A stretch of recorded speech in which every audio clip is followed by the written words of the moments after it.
यदि आप लोगों को सिलेबस के अलावा और भी अधिक जानकारी चाहिए तो नीचे डिस्क्रिप्शन बॉक्स में जा करके मेरे लिंक पे आप विजिट करके वहाँ से भी आप सीख सकते हैं।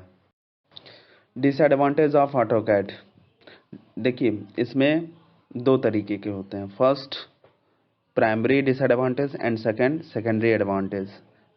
फर्स्ट प्राइमरी एडवांटेज में क्या होता है कि बैंडमेड्स एरर के वजह से ये डिसएडवांटेज आती हैं।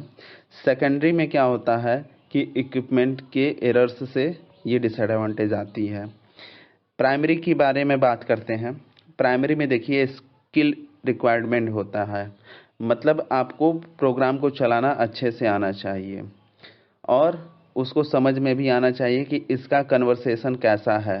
ऑटोकैड में लगाए हैं और जो सीखे हैं, जब आप उसको साइट पे जा रहे हैं और उसको इंस्टॉल कर रहे हैं तो कितने तरीके की चीज़ें आपको अफोर्ड करना पड़ रहा है, उस चीज़ के बारे में आपको पता होना चाहिए। उसको हम इन्वेस्टिंग कहते हैं।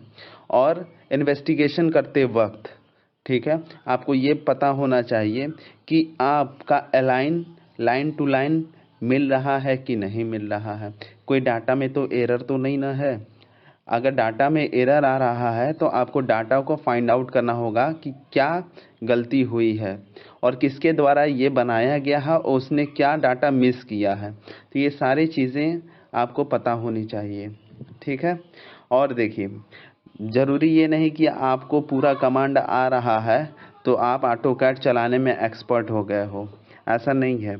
आपको कमांड आते हुए भी ऑन साइट वर्क भी पता होना चाहिए, क्योंकि जब आप फाइल लेते हो, प्रिंट आउट करते हो, तो उसको इंस्टॉल करने के लिए उस जगह पे या किसी मटेरियल पे या फील्ड पर आपको पता होना चाहिए क्या है। और आपको स्केल के बारे में भी पता होना चाहिए कि आपने कौन से रेफरेंस फैक्टर स्केल का यूज किया है और उस जगह का रेफरेंस फैक्टर स्केल क्या है, ताकि तब जब आप कन्वर्ट करें तो आपको पता रहे कि आप से क्या छूट रहा है और क्या गलतियां हुई हैं, अगर आया तो एरर। दूसरी चीज़ें ये जान लीजिए कि आपको सारे कमांड पता होने के बावजूद भी आप चीज़ों को ऑपरेट नहीं कर पाते हो। उसका कारण ये होता है कि आप बस ये जानते हो कि हाँ, मॉडिफाई पैनल के अंदर आपको ट्रिम मिलेगा, कमांड मिलेगा, कॉपी मिलेगा, रोटेट मिलेगा, बस आपने एक डिज़ाइन बना दिया। बात यहाँ डिज़ाइन तक की नहीं है, बात यहाँ प्रोडक्शन का भी है कि किस तरीके से वो निकलेगा, क्योंकि इस प्रोग्रामिंग को आप कन्वर्ट करते हो किसी दूसरे प्रोग्रामिंग में। जैसे आप ऑटोकैड में तो मशीन की डिज़ाइन या किसी भी चीज़ की डिज़ाइन आपने बना लिया, अब आप उसको दूसरे सॉफ्टवेयर से कनेक्ट करोगे, उसकी जो प्रोग्रामिंग लैंग्वेज है आप उस प्रोग्रामिंग लैंग्वेज में उसको कन्वर्ट किए। उसके बाद से ये देखोगे कि जो फंडामेंटल रूल है एप्लीकेशंस के, वो एक तरीके से सही रूप से काम कर रहे हैं कि नहीं कर रहे हैं। तो इन चीज़ों को आपको समझना पड़ेगा और यहीं पे प्राइमरी एरर होती है। अगर इन सब चीज़ों में गलती आपने की तो समझ लीजिए सारे चीज़ें गड़बड़ हो जाएंगी। क्योंकि देखिए, एक बार मशीन में कनेक्ट करने के बाद आप इतना जान लीजिए कि एक दो नहीं प्रिंट होना है या एक दो का काम प्रोडक्शन का नहीं होना है, वहाँ पे हजारों के लॉटों में काम होता है। और 1 mm का भी अगर डिफरेंस आ गया, फ्लक्चुएट कर गया, तो सोचिए वो गलती आपको अपने जेब से भरनी होगी। तो कई सारे इसमें डिसएडवांटेज इस तरीके से आते हैं। इसलिए जब भी हायरिंग की बात होती है तो आपको ये पता होना चाहिए कि हमें इस जानकारी के साथ साथ बाकी के प्रोग्रामिंग जिनसे जिनसे हमें काम करना है उस पे इसका कैसा वर्क है, किस तरीके का है और कहाँ तक हम इसको ऑपरेट कर सकते हैं, ये पता होना चाहिए। ये हो गया प्राइमरी की। अब सेकेंडरी की बात करते हैं।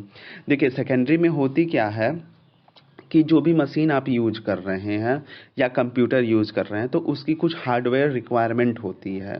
हार्डवेयर रिक्वायरमेंट वह चीज़ होती है जब आप किसी भी कंप्यूटर में कोई भी सॉफ्टवेयर एप्लीकेशन डालते हो तो ये देखते हो कि वो कंप्यूटर या लैपटॉप उसको अफोर्ड कर पा रहा है, उसको रन करा पा रहा है कि नहीं करा पा रहा है।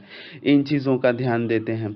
अगर कंप्यूटर या लैपटॉप इस चीज़ को रन करा ले रहा है तो जिससे हम कनेक्ट कर रहे हैं उससे उसके साथ क्या प्रोग्रामिंग बन रही है, कहीं ऐसा तो नहीं ना है कि स्लो वर्क हो रहा है या फास्ट वर्क हो रहा है।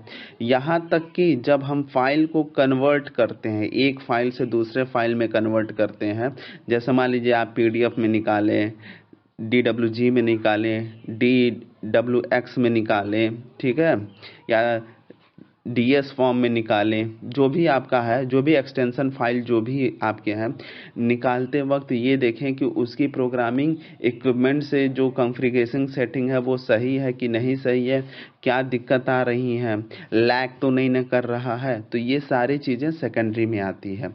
अब जो मेन गलती होती है उस पे आप समझ लीजिए कि डिसएडवांटेज कैसे हो जा रहा है ऑटोकैड में।